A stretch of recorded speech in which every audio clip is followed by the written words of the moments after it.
All right, y'all, welcome back. It's time for day 5 of fall camp news, notes, and thoughts.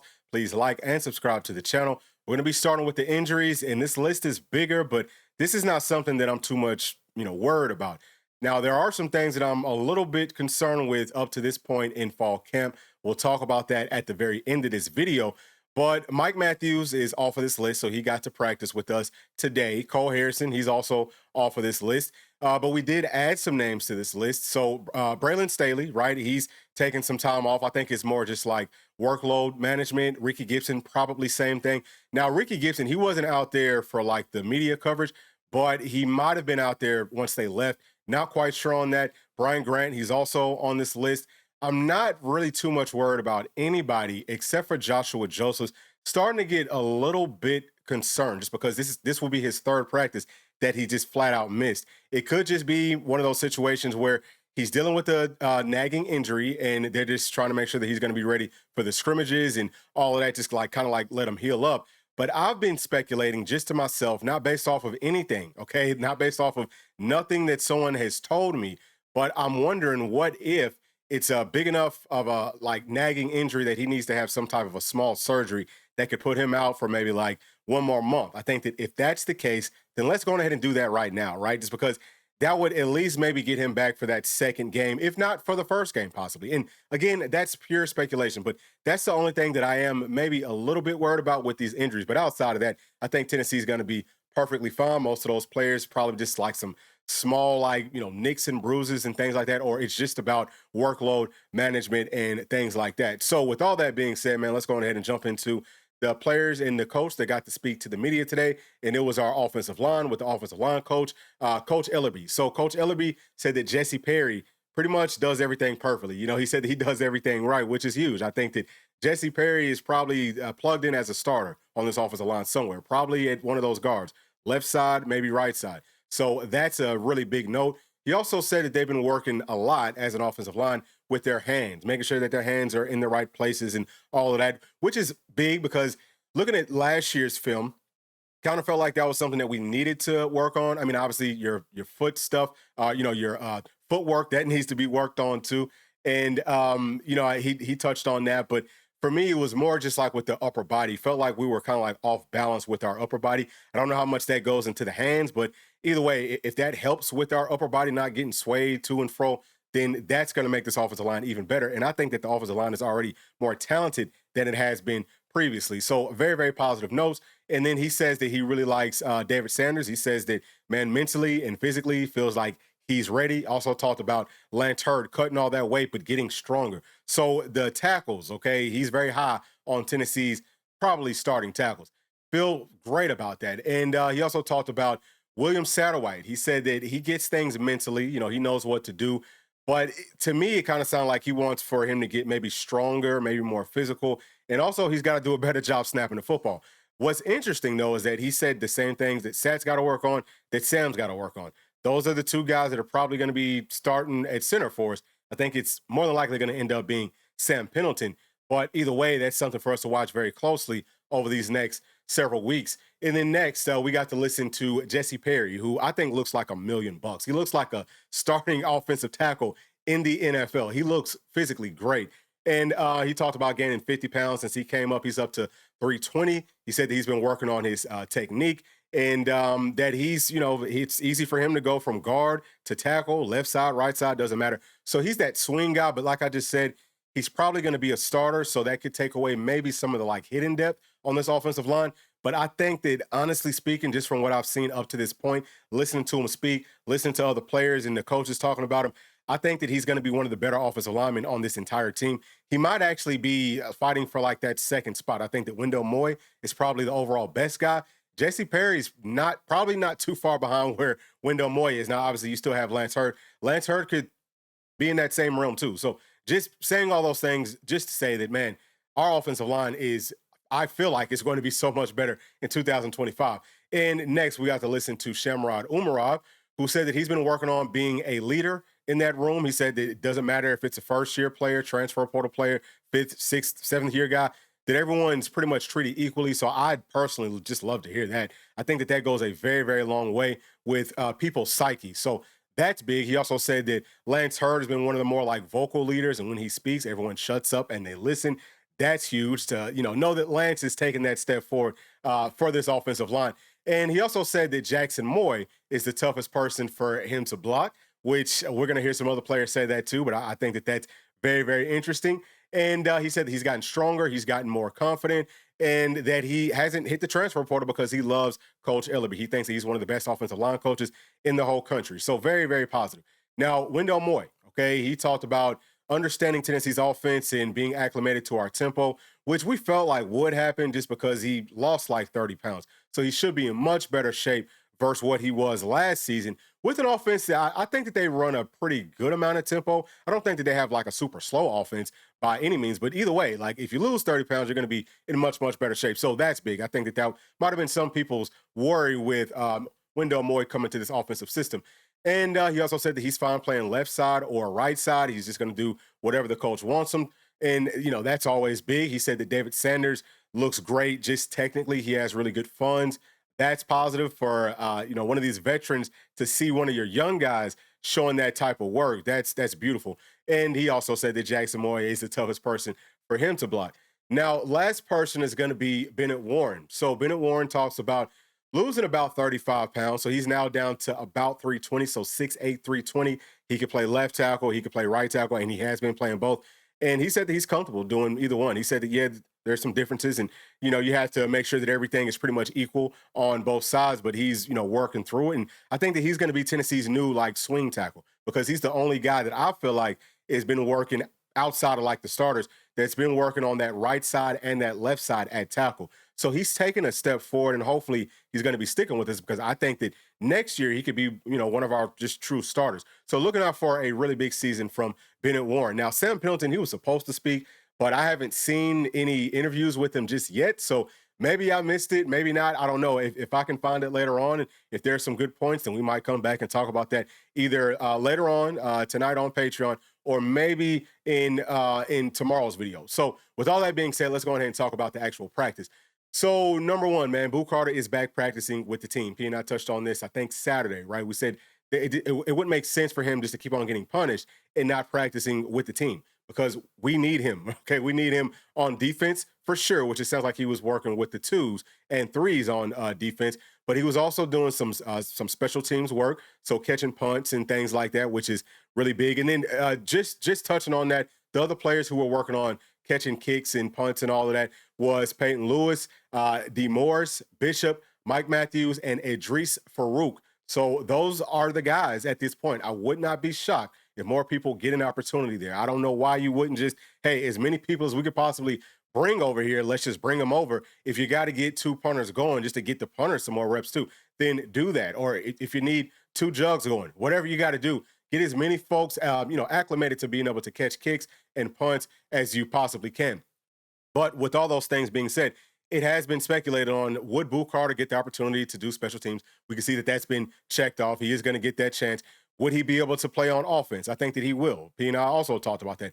Would not make any sense whenever this team only has, like 7 scholarship wide receivers, to not let Boo Carter get a chance there. And I wouldn't be shocked that maybe some other folks get a try there too, just because that room doesn't have that much depth. You need to find some more players. That's how football works. Yeah, we might only play 3 players, on any given play, or sometimes 4, right? Maybe even sometimes 5. But over the course of a year, you need to have like double-digit guys that you trust, just because sometimes players could go down. What if we end up losing, 3 guys, and it could be something minor? It could be 3 guys for just 1 play. What are you going to do for that play? Are you going to show the defense, hey, this is an automatic run? No, like you just can't do that. So we've got to find more bodies, and for those reasons, I think that it's a no-brainer that Boo Carter will be playing offense, defense, special teams, because he is that dude. Now, also with Boo, I think that he's been looking good. I think that he's going to make several plays. If he gets to go on the scrimmage on Saturday, expect for him to make some big time plays. And here's some buzz with his name. I don't know that he will get to go in that scrimmage, but if he does, or, at any point throughout practice, expect for some of the insiders to start buzzing about Boo Carter making plays, because I think that he does have a point that he wants to prove to this team. And I'm hoping that the team, if they're going to let him back, then you might as well let him be him. One of the things that kind of does worry me some is looking at Boo, it just kind of feels like he's kind of like got his head down some. he's definitely playing hard, but it just feels like he might just feel kind of like an outcast. You don't want anybody on your team feeling like that, okay? You want for them to feel welcomed, and Boo Carter especially, he's one of those guys that plays with that swag, with that attitude. He needs to be able to be him. That's going to make Tennessee better. So looking out for that. Hopefully his teammates will step up, and if he makes a big play, y'all need to be going and celebrating with him. You know what I'm saying? Like, let him know that he's loved, and that's still y'all's brother, so on and so forth. So let's talk about Tennessee's secondary. With Ricky Gibson out, okay, it sounds like the starting cornerbacks was Colton Hood and J-Mac. So J-Mac has previously been starting at star since Boo Carter wasn't here. Now, I'm not quite sure, was Boo Carter the starting star whenever, that was our two starting cornerbacks? Not sure on that, but the backup cornerbacks was Tyler Redmond, freshman, who we've heard a lot of great things about, and then also William Wright, who's a walk-on guy. Now, again, I'm not quite sure who the backups or who like the starting star was whenever J-Mac was starting at corner. Could it have been one of those younger guys? I think that that's possible. But whenever J-Mac was starting at star, Boo Carter was backing him up. Sometimes going with those threes, like we just touched on. But we still have Marcus Gorey. We still have Dylan Lewis. I mean, we still have several guys that I think could do it, just younger players, but they're going to have to grow up fast. Like Coach Heupel's been saying, there's no time for anybody to be young on this team. And as far as the safeties go, it was Andre Turrentine starting with Idris Farouk, and Caleb Beasley was rotating in. So that's the three. Who steps up after that? We've got to find, I would say, at least, bare minimum, at least two more people who we trust. Whether that's young guys, whether that's a player that we have to pull from somewhere else, you have to find, at least 5 safeties. So we'll see how that works out over the course of this fall camp. Now let's talk about the quarterback. So it sounds like they had a much better day, y'all. And you don't have to worry about guys having one bad day, even if it's one whole group having one bad day. That kind of tends to happen for some reason. I don't know why, but that's just how things work. So it sounds like Merck had the absolute best day, and he was the starter, right? Starter with quotes. And then Joey Aguilar, he was second. He had a really good day. G-Mac, he was third. He also had a very, very nice day. And they were working on some goal line passing, and we'll get into the routes here once we get to these wide receivers. Wide receivers had 0 drops today from the time that the media was able to watch them, which isn't for very long, but that's what we've been hearing about, right? Like in the previous practice, they had dropped several passes just within that little short span. And that's something that we will be talking about once we get to the end of this video, but no drops. So much more clean, or, much cleaner from that standpoint. Obviously, we all know that Mike Matthews is back. Okay, I think that he was kind of limited, but he is back out there. I think it's more of just like a pitch count sort of a thing. Sounds like the starting group was Travis Smith, Dotson actually starting in the slot, and then Trey Weary, who's a walk-on guy. He's going to have to step up for us. Okay, he needs to find his confidence because he is going to have to play for us in 2025. And just kind of like speaking of Dotson getting that start in the slot, it sounds like Jefferson, who transferred in from Alabama. Sounds like up to this point, right, for the first 4 days of fall camp, he didn't look the absolute best. I guess maybe some of his practice habits weren't great, which is probably why Dotson is starting over him. So maybe that kind of got to him, because it sounds like he had a great day today. That's big because we have to be able to lean on him too. He's one of the older players in that room. Didn't get to play at all for Alabama last year, because he had an injury, so on and so forth. But he should be fine physically. I'm not too much worried about that. He just has to show up every single freaking day. But it also sounds like he might have had the best catch out of all of our wide receivers. So these guys have the talent. You just got to lock in. All right, so I was very happy to hear that. And then they worked on, so just talking about the routes that the wideouts ran, they were running some corner routes, okay? So this is what the quarterbacks were throwing in that goal line situation. So corner routes, and that was coming from our slots, and we actually looked at that with that Syracuse film yesterday. But they were also doing some whip routes with our outside guys, and they were doing some flat routes, which is what we've seen here previously, where they come over in motion and, you just go out to the flat. So hopefully these types of things will help with Tennessee's red zone issues, because it hasn't been great. But yeah, you have to add some different wrinkles, and hopefully there's different splits. I think that that's where the pistol could definitely help us out. But, outside of that, it sounds like Travis Smith, Jefferson, and also Dotson, all those guys had a really, really nice day. So much better from that standpoint. And then tight ends, they had another really good day. So like we said, Cole Harrison, he is back. From, what I could see, he looks like he's slimmed down some. Not quite sure if he had a surgery or what, but if he's injured, you typically can't do too much working out. So he might have lost some weight from that standpoint, and we touched on that earlier. But I think that now that he's back, now that he's fully cleared, he can get back inside of that weight room, and he should be able to, pick up that, muscle, that strength really, really quickly. These guys are young, and their bodies bounce back. So I'm not too much worried about that. I would say that by the time the season starts, he looks to me like he might be about somewhere around 220, 230.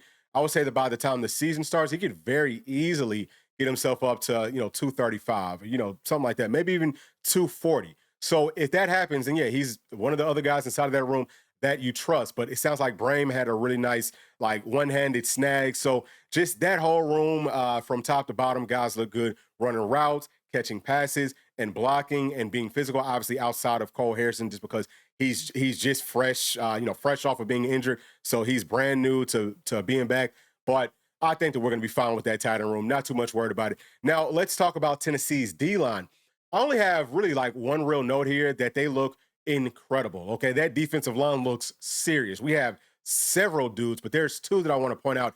David Hobbs, and this is actually from like I think yesterday's practice or the previous practice. It was one of the videos that kind of came out late. Man, David Hobbs is going through just like doing some bag work or something like that. Number one, he's big, but the level of twitch that he has is unbelievable. He's going to have a huge year. Cannot wait to see that. And then also Marion Da, dude, you want to talk about a freak athlete, and I know that I've said that several times, but great size, and just he moves kind of like a secondary player. You know what I mean? Like for his size, gets his knees up well, his feet are quick, just very, very coordinated. Yeah, that defensive line, obviously, along with everyone else that we already know about, that defensive line is going to be serious. So looking forward to that. Linebackers, pretty much same thing, man. They looked incredible. They are just super twitchy, super violent too. Like you can just tell, like punching at footballs and stuff, and just everything. It's just they're so laser focused, so locked in several different bodies. Those freshmen, they look good. Vets, they look good. Walk on guys. I mean, they look great. So I'm looking forward to our front seven. That's where defenses are obviously kind of like built at.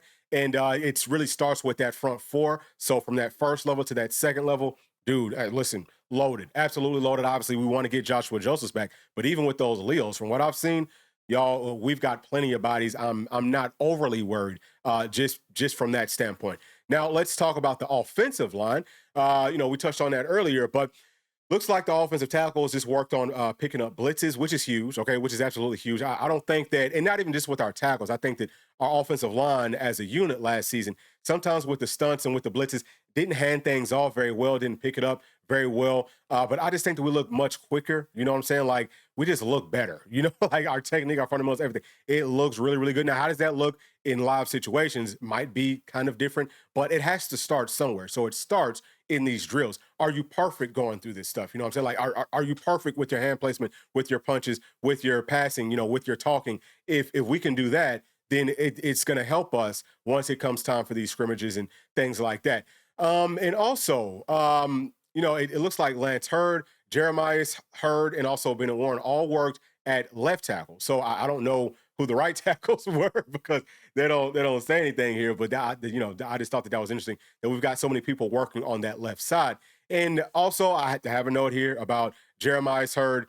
Man, he looks huge. Okay, he's the biggest offensive lineman, and he's so well put together. He's number 51. So look out for him with some of these clips and so on and so forth. But that's pretty much it, man. And, I think that this was a much better day for us, and we just got to kind of build off of this. I'm not quite sure if the next practice is going to be fully padded with the like leg pads and all of that, but we could see the offense take a little bit of a step back in some areas once those pads come on with their, pants and all of that. But after that, I mean, we should be, really just building every single day. I don't want to see too many more setbacks, but yeah, this is a just great looking team. I do have some worries though, and we'll go ahead and touch on that now. So number one, this isn't really a true worry for me, but it is something that I wanted to touch on because we've talked a lot about Tennessee adding the pistol to our offensive scheme. And the main reason that I'm so high on that is just because Tennessee, the way that our offense has operated for like the past couple of years, and really for the first since Coach Heupel's been here, but we haven't really seen it as much, up until like these past couple of seasons, is that it was just like a base offense. It was like one part of an offense. It wasn't a full offense.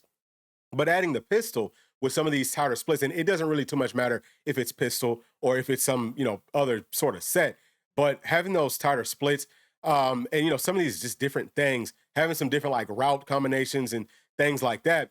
I just think that now we have some answers. We have more of like a full offense, but we still have to ask ourselves, what does the play calling look like? Because play calling is an art. It's something that there's people who can draw up really good plays, but they're not the best play callers. Like there's rhythm that kind of goes into it, and once you get into a game, especially if you're in a tight situation, you're trying to get something figured out.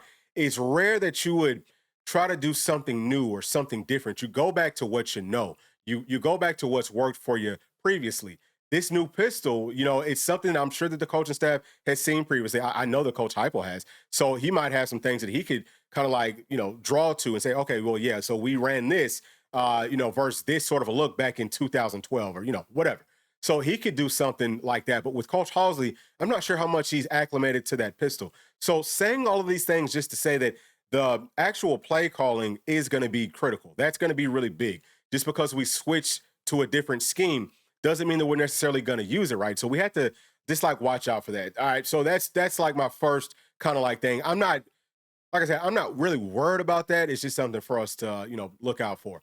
But next thing is going to be with Tennessee's wide receivers. So, and, I haven't really talked about this yet, but yesterday, not yesterday, but in the previous practice, right, when we had all those drops, I did notice that we looked pretty like lackadaisical. And I've been watching other teams practice, you know what I'm saying, and looking at just different spots and seeing, where does Tennessee stack up at. I can tell you that, honestly, I think that our wide receivers as a unit, okay, might have like the least amount of pop with their routes, with their just everything. Like, I'm not seeing enough strain. It feels like, well, we know that we're going to be starting and, it's not that many people here. And it's not enough of that extra effort. So that's what I'm looking out for. And I didn't really get to see too much of the wide receivers with our practice earlier, but hopefully, okay, that's something that we hear from these insiders, and hopefully that's something that we will actually get to see once we go back to the routes on air. I want to see these guys really straining. Now, it's not so much true for those underclassmen, like for those freshmen. So like Travis Smith, I think Ra, those guys, they're running their routes really hard. But for some of these veterans, man, I'm going to need for them to really take a step forward, because it's not just about seeing the field, which I'm not saying that that's how they think, but it's almost how I feel just from kind of like watching them. It's like, well, we're going to make it onto the field, so everything else is gravy. They should be looking at this like, man, people are kind of doubting us. You know what I'm saying? People are looking at this room and saying, well, there's talent, but is there that much depth? Can this room take that step forward? Can they really help this team win? I think that they should be taking that very, very personally, and hopefully we can see that. But just the simple fact that we didn't start camp off like that is that's kind of a red flag for me, honestly speaking. Now, they did bounce back, like we touched on. So, they bounced back earlier, but you got to stack them up, okay? Like, you need to start, snagging on folks, running these routes, not necessarily harder, but sharper, more full speed stuff. And some of the drops, too, was kind of like, look like almost careless drops is probably the best way for me to say it. It's like, dropping the football, that's just about concentration. 9 times out of 10, it's just about concentrating. So I want to see that group lock in, and I need to see that right now, because if they can't lock in, Tennessee's not going to be able to, with any sort of a system, it's going to be very difficult for us just to lean on our like tight ends. I mean, those are some good looking guys, right? But that's not going to work. You know what I mean? Like, you need wide receivers, you need guys with true speed. Like, you need guys who can truly make people miss.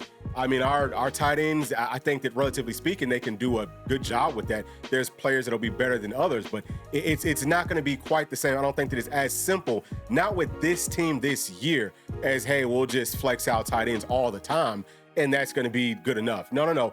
Wide receivers have to step up. I'm really not overly concerned about those quarterbacks. I know that there is a competition. Feels like, I don't know how sour things are, but I mean, obviously, whenever there's competition, it's not 100% like buddy deep down. So you want some of that fire whenever you're going through camp, but we have to watch out for that part of it too. We just need for the passing game to start to click more. We'll see what happens over these next couple of practices, because we're getting to the point now where some like the careless stuff should not be happening. But those are my thoughts, y'all. Please share yours down in that comment section. And as always, please make sure to like and subscribe to the channel. And we'll be talking to y'all later on. Thanks. Peace. Thanks for watching, and please make sure to like and subscribe to the channel because that keeps us growing inside of the YouTube algorithm. And if you did like this video, here's another one that you might also enjoy. Thank you, thank you, thank you. We'll see you on the next one. Peace.